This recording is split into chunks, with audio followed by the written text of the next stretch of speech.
भगवान कृष्ण राधाराणी को विवाह करनथिले काहींकी। जेतबळे भगवान कृष्ण राधांक सहित प्रेम संपर्क रखिथिले, तांकू जीवन ठारू अधिक भल पाउथिले, ताहेले तांकू विवाह करनथिले काहींकी। एहार मूढ़ रहस्य कौन? तो दर्शक बंधु, मो पवित्र स्वागत करुछि आज एक नुआ अध्याय। दर्शक बंधु, आज आपण मानकु कहिबी जे भगवान कृष्ण राधाराणी को विवाह काहींकी कले नहीं। एहार मूढ़ रहस्य बा गुप्त रहस्य कौन थिला? काहींकी तांकू भल पाई धोखा देइथिले, तांको सहित प्रतारणा करिथिले? एहार सत्यासत्य कौन?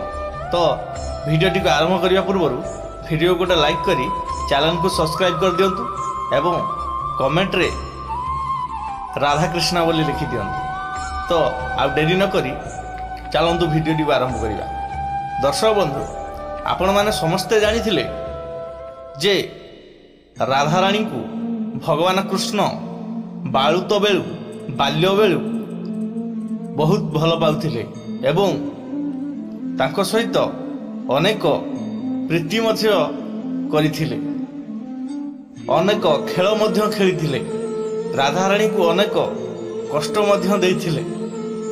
गोपलीला ठू आरंभ करी नावकेली, भूतकेली, नटचूरी एमिति बहुत किछि राधाराणी को सहित भगवान कृष्ण करिथिले। ताहेले भगवान कृष्ण काहींकी राधाराणी को प्रतारणा करथिले बा धोखा देइथिले? कौन यार कारण कौन? तो दर्शक बंधु, से भगवान कृष्ण को ठारू आमे कौन शिखिबा? कौन एमिति भल पाई धोखा दवा भगवान कृष्ण को ठारू आमे शिखिबा कि नहीं? भगवान कृष्ण राधाराणी को विवाह न करिवार अछि एक गुप्त रहस्य। आपण माने जानि नथिबे प्राय। तो भगवान कृष्ण जानिथिले जे राधाराणी हेउचंती लक्ष्मी को एक अंश, तेणु तथापि मध्य से राधाराणी को सहित प्रेम करी तांकू धोखा दे रुक्मिणी को विवाह करथिले। तो दर्शक बंधु, यार कारण कौन थिला?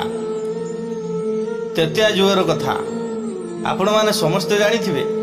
भगवान रामचंद्र रावण को मारी लंका विजय करी आसीबा समय रे समुद्र कूल रे एक बालुका स्थापन करथिले एवं सेठी बालुका पूजा मध्य करथिले।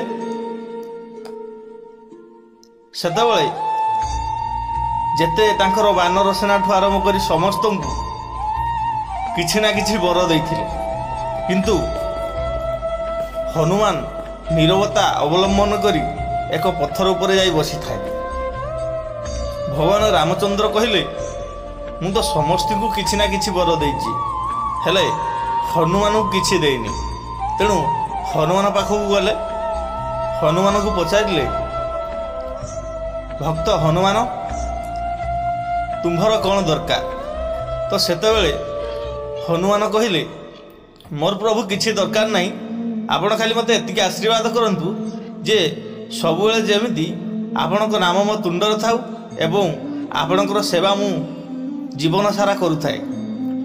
तो भगवान रामचंद्र कहिले, एहा तो सबुले रहिबो जे तुमे मोर सेवा करिवो एवं मोर नाम तुम पार्टी रे सबुले थिबो, तुमे अन्य किछि वर मागो।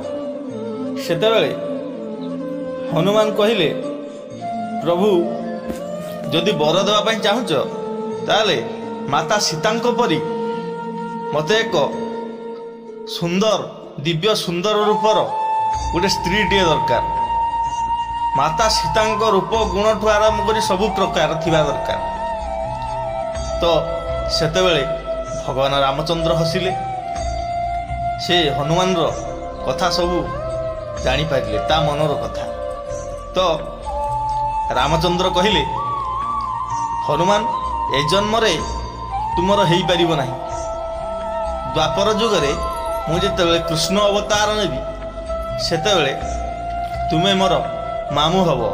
ମୁଁ ମଥୁରାରୁ ଗୋପପୁରରେ ଯାଇ ରହିବି। ତୁମେ ମୋର ମାମୁଁ ହେବ। ତୁମର ନାମ ଚନ୍ଦ୍ରସେନା ହେବ। ତୁମେ ସେଇଠି ଜନ୍ମ ହେବ। ତ ଜନ୍ମ ହେବ ତୁମକୁ ସେଇଠି ରାଧାରାଣୀ ନାମକ ଏକ ସୁନ୍ଦର ଦିବ୍ୟ କନ୍ୟା ସହିତ ବିବାହ କରିବେ। ସିଏ ସୀତା ଯିଏ ସୀତାଙ୍କ ଭଳି ସିଏ ଅପୂର୍ବ ସୁନ୍ଦରୀ। ତ ସେଇଠି ତାଙ୍କୁ ଆଶୀର୍ବାଦ ଦେଇଥିଲେ। କିନ୍ତୁ ସେଇ ଭଗବାନଙ୍କର ଛଳ ଦେଖନ୍ତୁ କେମିତି। ସେ କେବେ ଚାହିଁନଥିଲେ ଯେ ତାଙ୍କର ପତ୍ନୀକୁ ଆଉ କେହି ଉପଭୋଗ କରୁ। ତେଣୁ ସେ ଚନ୍ଦ୍ରସେନାକୁ ନାପୁରୁଷକ କରି ଜନ୍ମ ଦେଇଥିଲେ। ଯାହାଫଳରେ କି ସେ ତାଙ୍କ ସହିତ ରାଧାଙ୍କ ସହିତ ରାଧା ସମାଜ ଆଗରେ ପତି ପତ୍ନୀ ସତ, କିନ୍ତୁ ତାଙ୍କ ଭିତରେ କୌଣସି ଶାରୀରିକ ସମ୍ପର୍କ ନଥିଲା। ସେ ଲୋକଙ୍କ ସାମ୍ନାରେ ସ୍ୱାମୀ ସ୍ତ୍ରୀ, କିନ୍ତୁ ତାଙ୍କ ଭିତରେ କୌଣସି ସ୍ୱାମୀ ସ୍ତ୍ରୀର ସମ୍ପର୍କ ନଥିଲା। ତ ଇଏ ହେଉଛି ଏହାର ଗୁପ୍ତ କଥା। ତେଣୁ ଭଗବାନ କୃଷ୍ଣ ଯେହେତୁ ରାଧା ହେଲେ ତାଙ୍କର ପତ୍ନୀ ଲକ୍ଷ୍ମୀଙ୍କର ଅଂଶ, ତେଣୁ ତାଙ୍କ ସହିତ ଲୀଳା କରିଥିଲେ। ଶେଷ ମୁହୂର୍ତ୍ତରେ ସେ ଯାଇ ରୁକ୍ମିଣୀକି ବିବାହ କରିଥିଲେ। ତ ରୁକ୍ମିଣୀକୁ ମଧ୍ୟ ଲକ୍ଷ୍ମୀଙ୍କ ଅଂଶ ବୋଲି କୁହାଯାଏ। ସେ ରୁକ୍ମିଣୀକି କାହିଁକି ବିବାହ କଲେ ଏବଂ ଭଗବାନ କୃଷ୍ଣ ଗୋପରେ ଜନ୍ମ ହୋଇ ମଥୁରାରେ କାହିଁକି ବଢ଼ିଲେ, ଏହାର ଗୁପ୍ତ ରହସ୍ୟ ବା ଗଣ୍ଠି କଥା କ'ଣ, ଯଦି ଆପଣମାନେ ଜାଣିବାକୁ ଚାହୁଁଛନ୍ତି ତାହେଲେ ମୋତେ ଏ ଭିଡ଼ିଓ ମାଧ୍ୟମରେ କମେଣ୍ଟ କରନ୍ତୁ। ମୁଁ ନିଶ୍ଚୟ ଚେଷ୍ଟା କରିବି ଯେ ଏହାର ଗୁପ୍ତ ରହସ୍ୟ ସତ୍ୟାସତ୍ୟ କ'ଣ ଆପଣଙ୍କ ଆଗରେ କହିବା ପାଇଁ। ତ ଦର୍ଶକ ବନ୍ଧୁ, ଭିଡ଼ିଓଟି କେମିତି ଲାଗିଲା ମୋତେ କମେଣ୍ଟ ବକ୍ସରେ ନିଶ୍ଚୟ ଭାବରେ ଜଣାନ୍ତୁ। କାରଣ ଆପଣଙ୍କର ଗୋଟିଏ କମେଣ୍ଟ, ଗୋଟିଏ ଲାଇକ୍ ମୋ ମନକୁ ସୁଦୃଢ଼ କରିବ। ମୁଁ ଏତେ ସୁନ୍ଦର ସୁନ୍ଦର ଭିଡ଼ିଓ ବନାଉଛି ଆପଣଙ୍କ ପାଇଁ, ହେଲେ ଆପଣମାନେ କିଛି ମନ୍ତବ୍ୟ ଦେଉନାହାନ୍ତି ଆପଣଙ୍କର ମନର କ'ଣ ଭିଡ଼ିଓଟି କେମିତି ଲାଗିଲା। ତେଣୁ ମୁଁ ଅନୁରୋଧ କରେ ଆପଣମାନେ ଭିଡ଼ିଓଟି କେମିତି ଲାଗିଲା ନିଶ୍ଚୟ ଭାବରେ କୁହନ୍ତୁ।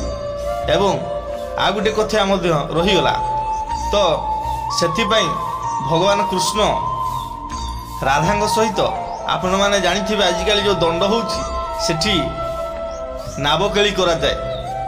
ଭଗବାନ କୃଷ୍ଣ ରାଧାଙ୍କ ସହିତ ସବୁ କିଛି କରିଥିଲେ, ହେଲେ ଚନ୍ଦ୍ରସେନା କିଛି କରିନଥିଲେ। ଆପଣମାନେ ଯେକୌଣସି ପ୍ରମାଣ ଚାହାନ୍ତୁ, ଯଦି ଦେଖିବା ପାଇଁ ଚାହୁଁଛନ୍ତି ଦେଖନ୍ତୁ, କେଉଁଠି ନାହିଁ ସେମିତି କିଛି। କେବଳ ଚନ୍ଦ୍ରସେନା ଏବଂ ରାଧା ଉପରେ ପତି ପତ୍ନୀ, କିନ୍ତୁ ଭିତରେ କିଛି ନାହିଁ। କିନ୍ତୁ ଭଗବାନ କୃଷ୍ଣ ତାଙ୍କୁ ବିବାହ କରିନଥିଲେ କାହିଁକି? ପ୍ରଥମେ ତ ସେ ହନୁମାନଙ୍କୁ ବର ଦେଇଥିଲେ। ସେ ଚାହୁଁନଥିଲେ ଯେ ତାଙ୍କ ଭକ୍ତ ତାଙ୍କ ମିଥ୍ୟା କଥାରେ କାନ୍ଦୁ ଏବଂ ରାଧାରାଣୀ ତାଙ୍କର ସମ୍ପର୍କରେ ମାଇଁ ହେବେ। ତେଣୁ ମାଇଁ ଯେମିତିକି କହିବାକୁ ଗଲେ ମା ସମାନ। ତେଣୁ ତାଙ୍କୁ ସେଥିପାଇଁ ସେ ବିବାହ କରିନଥିଲେ। ଅବଶ୍ୟ ପ୍ରୀତି କରିଥିଲେ କିନ୍ତୁ ବିବାହ କରିନଥିଲେ। ସବୁ ସମ୍ପର୍କ ତାଙ୍କ ଭିତରେ ଥିଲା କିନ୍ତୁ ବିବାହ କରିନଥିଲେ। କାହିଁକି ସେ ସମ୍ପର୍କ ରଖିଥିଲେ ଜାଣିବା ପାଇଁ ଚାହୁଁଥିଲେ କମେଣ୍ଟ କରନ୍ତୁ। ଜୟ ଜଗନ୍ନାଥ।